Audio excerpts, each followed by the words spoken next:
तुमची पावलं पडली. जशी तुमची मैत्री आहे तशी भानुमतीची आणि सुप्रियाची मैत्री आहे.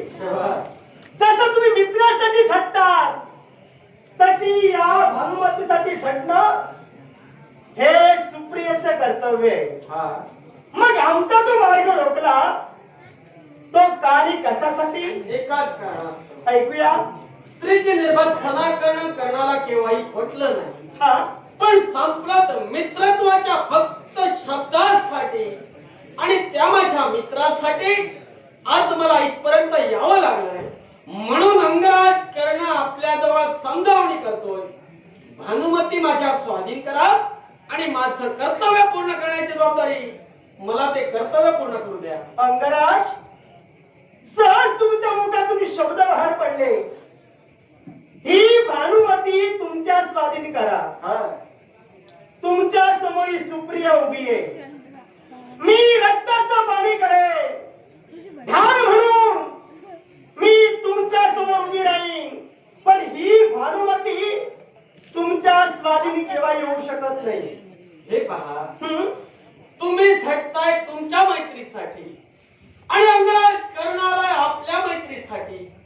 तुमचंही तत्व अंगराज जाणतोय. कारण मैत्री काय आहे याची व्याख्या अंगराज करणाला पूर्ण ज्ञात आहे. मग अंगराज, मला सांगा, काय ते? एक शंका आहे तुमच्याबद्दल. माझ्याबद्दल शंका? हो. तुम्ही खरंच मैत्रीसाठी आलात की तुमच्यावर उपकार केले मित्रा म्हणून आलात? हे पहा, तुम्हाला जे काही बोलायचं असेल ते स्पष्ट बोला, जेणेकरून तुमच्या शंकेचं निरसन हा कर्ण करेल. मला जे काही बोलायचं आहे हे कदाचित पूर्णपणे तुम्हाला ज्ञात आहे. तरी सुद्धा मी असं का म्हटलं? कारण वासंतिक पौर्णिमेच्या दिवशी शस्त्र स्पर्धा भरविण्यात आली आणि त्यात तुम्ही सुद्धा उपस्थित होता. निश्चित. पण त्या शस्त्र स्पर्धेत सुत पुत्र म्हणून तुमची हेटाळणी केली गेली. तुमचा अपमान करण्यात आला. त्या क्षणी तुमच्या मित्रानं आपल्या मस्तकी असणारा राजकिरीट तुमच्या मस्तकी परिधान केला. एवढंच नव्हे, अंग देशाचं राज्य अहो अंगराज तुमच्या स्वाधीन केलं आणि अंगराज करणं म्हणून या विश्वात तुमची ओळख झाली. म्हणून विचारलं तुम्हाला, खरंच मैत्रीसाठी आला की उपकार केले म्हणून आला? म्हणजे मैत्रीची व्याख्या तुम्हाला समजली नाही. ऐकूया. जर मैत्रीसाठी माझ्या मित्र सुयोधनानं या अंगराज कर्णाची झालेली निर्बंधना रोखण्यासाठी ते कृत्य केलं असेल, सर्वात आधी मैत्रीत कोणतेही उपकार केले जात नाही. जिथं उपकार आणि परोपकार केले जातात त्या नात्याला मैत्री म्हणत नाही. मैत्री फक्त सुखदुःखात सहभागी असते. नव्हे तर दुःखात असणाऱ्या प्रत्येकाला त्याच्या सहाय्यासाठी ती मैत्री उभी राहते. संप्रत जर त्या भरलेल्या सभेत या अंगराज कर्णाचा अपमान होतो, हे माझ्या मित्राला नव्हे तर त्या मैत्री तत्वाला ते पटलं नाही. म्हणून त्यानं अंगदेश मला बहाल केला. नव्हे तर राज किरीट माझ्या मस्तकी धारण केला. कारण ज्या अंगराज कर्णाची निर्बंधना त्या सभेत होत होती ती निर्बंधना कुठेतरी थांबली जावी आणि मैत्रीच्या नात्याला उजाळा दिला जावा. म्हणूनच आणि फक्त त्या मैत्रीच्या नात्यासाठी आज अंगराज कर्णाच्या मित्राच्या बाजूने उभा आहे. अंगराज, यात उपकार परोपकार काही नव्हे. मैत्रीत उपकार नाही असं तुम्ही म्हणताय. पण मला सांगा, एखादा मित्र जर आपल्या जीवनात चुकत असेल तर त्या दुसऱ्या मित्रानं त्याला सहाय्य करायचं असतं की तो चुकतोय ही चूक त्याच्या निदर्शनात आणायची असते. चूक निदर्शनास आणायची. मग हा तुमचा मित्र चुकतोय त्याला पाठीशी तुम्ही घालतात, ही मैत्रीची व्याख्या झाली. प्रथमतः माझा मित्र चुकला कसा तेच सांगा. एका स्त्रीच्या हस्ताला पकडणं गुन्हा आहे मान्य अंगराज कर्णाला. मग पण त्याचप्रमाणे जर एका वीराची निर्बंधना होत असेल त्याचं शल्य काय आहे अंगराज ओळखतो, दुसरं कोणी ओळखू शकत अंगराज, तुम्ही कोणी सामर्थ्य नव्हे. कोण का वीराची अंग देशाचे एक राजकर्ते तुम्ही आहात.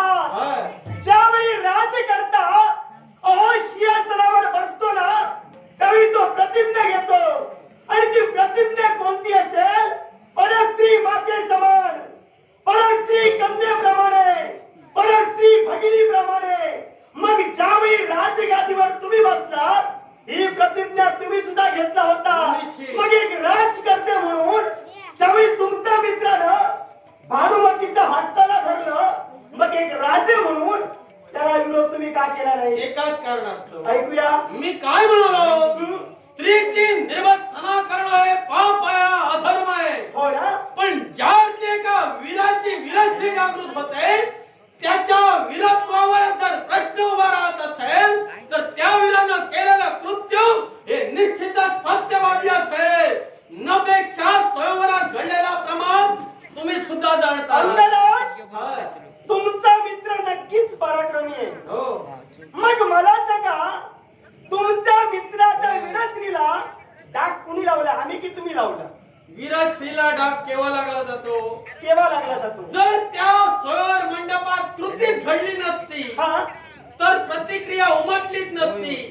इतरत्र सारे नृपती भूपती होते, पण संप्रत एका वीराला जर त्याची निर्वसना केली गेली असेल, साहजिकच कुणी वीर उठून उभा आहे आणि त्याच कृतीचा निश्चितच प्रतिकार करेल. अशी क्रिया कोणती घडली होती ती भानुमती? तुमच्या सखीला विचारा, कारण तुमची सखी भानुमती स्वयंवर मंडपात फेरफटका करत होती. देशोदेशीचे नृपती आसन स्थित होते. ज्यावेळी माझ्या मित्रासमोर तुमची सखी गेली, हा, त्यावेळी जो प्रसंग घडला तुमच्या सखीला ज्ञात असेल. नपेक्षा अंगराज करणं असं म्हणतोय. जर माझ्या मित्राला तुमची सखी जर पसंती दुसर उतरली असेल तर त्यानं केलेलं कृत्य मला तर मान्य आहे. का मान्य? एकाच कारण असतं. मला सांगा, हा. स्वयंवर मंडप भरला गेला, अनेक राजे उपस्थित होते, एवढंच नव्हे तर भानुमतीची पितृदेवता तिथं उपस्थित होती. ही जर तुझ्या मित्राला आवडली होती तर त्या मित्रानं वरिष्ठांची संमती घ्यायला नको का? ती संमती न घेता तिच्या हाताला धरून ओळख देणं हा कुठला शिष्टाचार तुमचा? हा शिष्टाचार नव्हे. मग नपेक्षा जर माझ्या मित्रानं राजकर्त्याला विचारून जर त्यांना कथन करायला हवं होतं की तुमची कन्या मला पसंत आहे, मनपसंतीचा स्वयंवर तिचा, तिच्या मनाला जो वर पसंत पडेल त्याच्याशी ती लग्न करणार. मग जर माझ्या मित्रानं हे कथन केलं असतं तर प्रथमतः राजकर्त्यानं आपल्या कन्याचं कारण पुढे केलं असतं. मग मनापसंतीचा जर स्वयंवर होता, हा. तिच्या इच्छेनुसार ती वर निवडणार होती, मग त्या स्वयंवरात तुमच्या मित्रानं तिच्या हस्ताला हात का घातला? एकाच कारणास्तव. ज्या ते माझ्या मित्राला ती पसंत पडली असेल, नपेक्षा तिच्या सौंदर्यावर तो मोहित झाला असेल, त्याला तिच्याशी लग्न करायचं असेल म्हणून त्यानं ते कृत्य केलं. आणि धर्मशास्त्र सांगते लग्न एकाच्या इच्छेने होत नाही, त्याला दुसऱ्याची इच्छा तेवढीच महत्वाची असते.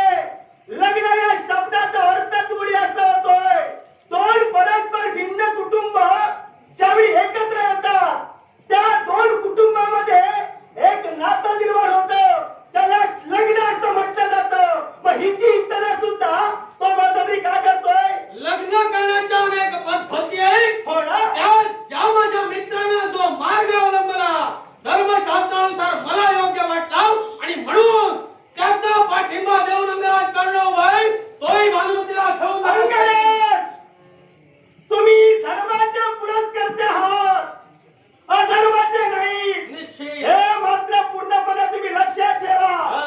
तुमचा मित्र एकच सांगतोय, आधी क्रिया घडली आणि नंतर घडली ती प्रतिक्रिया घडली.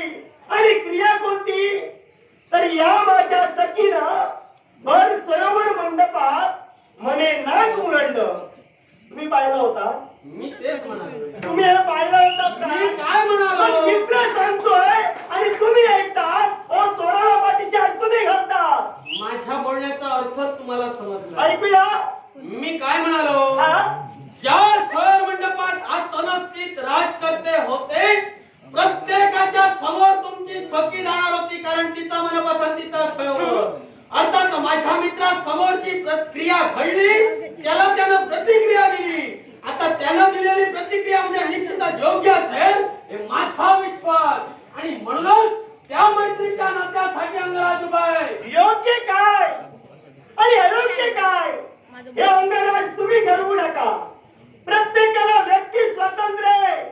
प्रत्येक जण आपल्या सुखासाठी, आपल्या स्वार्थासाठी या विश्वात केव्हाही काही करू शकतो. शकतो, पण मी तर असं म्हणेन, हा तुमचा जो मित्र आहे हा स्वार्थी आहे आणि म्हणूनच असं दुष्कृत्य त्याच्या हातून घडलंय. जर व्यक्ती स्वातंत्र्य प्रत्येकाला असेल तर माझ्या मित्रानं केलेलं कृत्य हे धार्मिक असणे म्हणेन, कारण त्याच्या मनाला जे वाटलं त्यानं ते केलं. आता त्याला दिलेला शब्द सत्य करण्यासाठी अंगराज कर्ण या अनुमतीला घेऊन येण्यासाठी संप्रत तुमच्या नेत्रासमोर आहे. मी एवढं तुम्हाला सांगते तरी सुद्धा मित्राचीच बाजू तुम्ही घेता. एवढं काय दिलंय काय तुम्हाला? काय दिलंय? काय दिलंय काय तुम्हाला? मैत्रीच्या नात्यात देवाणघेवाण पाहत नाही. हा तर मित्रत्वाचं नातं श्रेष्ठ केव्हा गणलं गेलं तर आपला मित्र दुःखात असताना, त्याची अवहेलना होत असताना जर तो आपल्या पाठीशी गंभीरपणे उभा आहे, मग त्याच्यासारखा दुसरा आपला मित्र कोणी असू शकत नाही. या दोष कदाचित तुमच्या लक्षात येत नाही कुणाचा आहे. कुणाचा आहे? दोष तुमच्या मित्राचा नाही. मग कसं आहे, खाण तशी माती, पेरावं तसं उगवतं. अहो त्याच्या पूर्वजांनी जे केलं तेच आता तुमचा मित्र करतोय. या दोष तुमच्या मित्राचा नव्हे. याला कारण आहे, पितामह भीष्मानी काशीराजांच्या 3 कन्या अंबा, अंबिका आणि अंबालिका यांचं हरण केलं. पण अंबेचं जे प्रेम होतं ते राजे शाल्वा यांच्यावरती होतं. आणि हे ज्यावेळी अंबेनं भीष्मांना कथन केलं त्यावेळी मोठ्या मनानं भीष्मांनी अंबेची मुक्तता केली, तिला परत पाठविली. पण ती गेली ती कुणाजवळ? ज्याच्यावरती तिनं प्रेम केलं होतं ते राजे शाल्व यांच्याजवळ अंबेचं जाणं झालं. पण त्या शाल्वानी तिला नकारलं आणि म्हणून ती एकटीच निघून गेली. मग मला सांगा त्यांनी हरण का केलं?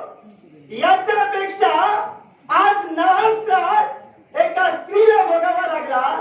असं काय गुन्हा केला होता तिनं? तुम्ही दोष भीष्माचार्यांना देता आणि स्वतःच्याच मुखवटे म्हणाला की अंबेला भीष्माचार्यांनी शाल्वाकडे पाठवलं. सत्य आहे? सत्य आहे. मग जर एका स्त्रीचं मन जाणून भीष्माचार्यांनी जर अंबेला तिथं पाठवलं असेल, भीष्माचार्य चुकीचे कसे? भीष्माचार्य चुकीच्या मुळेच नाही. मग मला तुम्हाला काय सांगायचंय, काय ते? ज्या स्त्रीला हा नाहक त्रास भोगावा लागला, मी जी इथं उभी आहे ती फक्त स्त्री तत्वासाठी उभी आहे. आणि एखाद्या स्त्री तत्वाला जर डाग लागत असेल ही सुप्रिया केव्हाही शांत राहू शकत नाही. तुम्ही स्त्री तत्वासाठी जसा झटतात तसा अंगराज कर्ण मित्र तत्वासाठी झटतोय.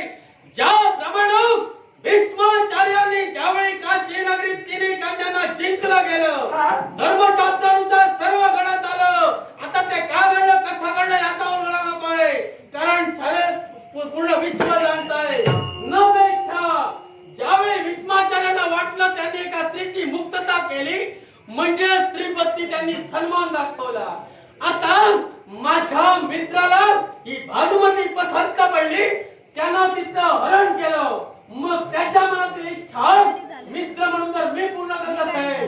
मी तो धर्मी कसा? अंगराज, मित्राला सहाय्य तुम्ही करता आहात. मित्र तुमचा चाललाय तो अधर्माच्या वाटेजवळ चाललाय. मग त्याला सद्मार्गाला आणणं हे मित्र म्हणून तुमचं कर्तव्य होतं. पण ते न करता मित्राला सहाय्य तुम्ही करता आहात. मग मी तुम्हाला काय म्हणू? मी तुम्हाला काय म्हणू? एकाच नाण्याच्या 2 बाजू असतात.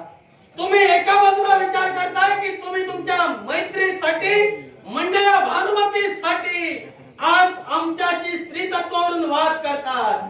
पण सांप्रत जर तुमचीच सखी माझ्या मित्रा समवेत राहिली असेल, वादच निर्माण होणार नाही. हा वाद आता संपणारा नव्हे. मग आणि हा वाद आता मिटणारच नव्हे. कशावरून? हा वाद आता पेटतच राहणार आहे. पेटू दे. हा वाद पेटतच राहणार आहे. पेटला तरी विझवण्याची क्षमता या अंगराज करण्यात आहे. ओहो, आतापर्यंत तेच केलं तुम्ही. पेटला की तुम्ही विझवत आहात. पण मी तर असं म्हणेन, हा वाद विझू नका, असाच पेटत राहू दे. पेटवावा म्हटलं वाद पेटवायला हवा, विझवायला नको. मी मात्र उलट्या मताचा आहे. जेवढं मला विझवता येईल तेवढं मी विझवतो, कारण पेटवणाऱ्यापेक्षा विझवणारा महत्वाचा आहे. पेटत जर गेलं तर सारं जाळून